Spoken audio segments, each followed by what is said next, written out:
Vamos seguir aqui para nossa quarta e última tese de hoje, né? A gente vai explorar outras coisas na frente, mas o que eu acho legal é que o Ether vai enfrentar a pressão de redes de segunda camada e não vai superar a valorização do Bitcoin em 25. Opa, agora tem um statement pesado e agora a gente precisa botar aqui a bola no chão para você entender o que eu estou falando. Eu não acho que o Ether vai se valorizar mais do que o Bitcoin no ano que vem. Por que isso, gente? Vamos contar uma história um pouco mais longa para vocês entenderem como está a minha cabeça.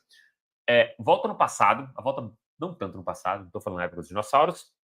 Você tem o Ether, que estava com uma expectativa e eu vou dizer isso por visão estratégica e visão mais holística também do mercado tradicional, que era o Ethereum estava à beira de passar da maior atualização tecnológica da era, que era um sistema descentralizado rodando, em que você teria que trocar o modelo de consenso dele, que é basicamente a essência daquilo.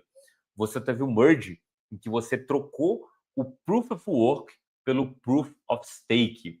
E essa mudança ela foi como se estivesse trocando a turbina do avião com o avião andando, né? Com o avião voando, assim. Era esse nível de coisa e a dificuldade era gigantesca. O mercado inteiro esperava essa atualização para, de fato, falar opa, foi bem sucedido, agora temos uma plataforma, devemos nos alocar nessa tese.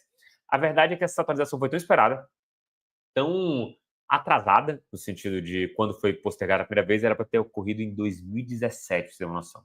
E demorou pelo menos 2022, acho que ocorreu, acho que foi isso, 23. Então, essa foi a primeira fase do Ethereum aqui, em que ele falou, beleza, agora que isso foi aprovado, agora que isso de fato aconteceu, a gente vai pensar em que ele vai começar a subir. Acabou que não subiu. Primeira decepção do Ethereum. Aí, beleza, o tempo passa, o tempo voa, né? Aí você chega na segunda decepção do Ethereum. Qual que foi? Dencun Fork. O Dencun Fork foi uma atualização para falar da da solução de segunda camada, para melhorar a rede do Ethereum, mas não no sentido para o usuário final, muito mais para os usuários que estão usando as soluções de segunda camada, as Layer 2. E esse caras que estão usando a Layer 2, ele tem uma facilidade muito maior e é muito mais barato. O que o Dencun Fork, a gente, fez? Ele pegou e falou assim, ó, galera, tá vendo esse custo do bloco todinho do Ethereum, que é X? A gente vai pegar uma parcela dele, que custa 10% de X, estou chutando o valor para vocês entenderem, e vai falar que esse percentual aqui vai ser disputado em preço só pelas Layer 2. Só que as Layer 2, as soluções de segunda camada, elas têm pouca grana, não querem pagar caro nisso. Então vai ser um leilão com pessoas com pouca grana. Mesmo que esse pedaço poderia valer muito mais se eu fizesse um leilão com pessoas com muita grana. Então, um público menos seleto para disputar uma pequena parte. O que aconteceu? As pessoas que estavam disputando essa parte maior aqui, para botar uma situação no bloco, elas começaram a sair daqui e ir para esse leilão mais barato. Porque se é mais barato, quer dizer que eu vou competir com pessoas que estão gastando menos. Se elas estão gastando menos, eu vou gastar menos também. Então, eu vou entrar no mesmo bloco, dividindo esse pedaço com esse pessoal aqui, e vai ser muito mais barato para mim como usuário usar esse negócio. Então, houve uma canibalização depois do Dencun Fork. Então, o Dencun Fork, ele fez com que o Merge, que trouxe a concepção de ser um Ethereum deflacionário, ou seja, à medida que forem usando a rede, você teria queima de Ether, isso aconteceu brilhantemente até o Dencun Fork.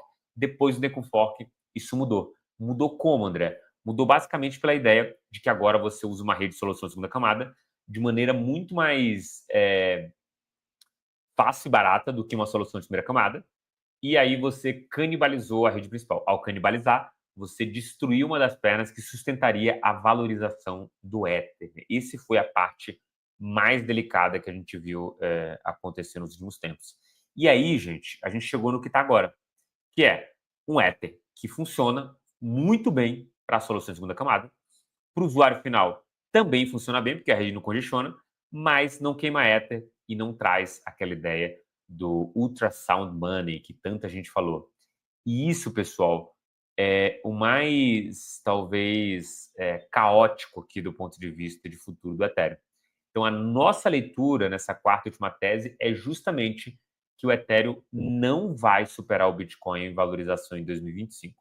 Inclusive, um relatório da Bitwise falou um pouco sobre isso, que espera-se que o Ethereum se valorize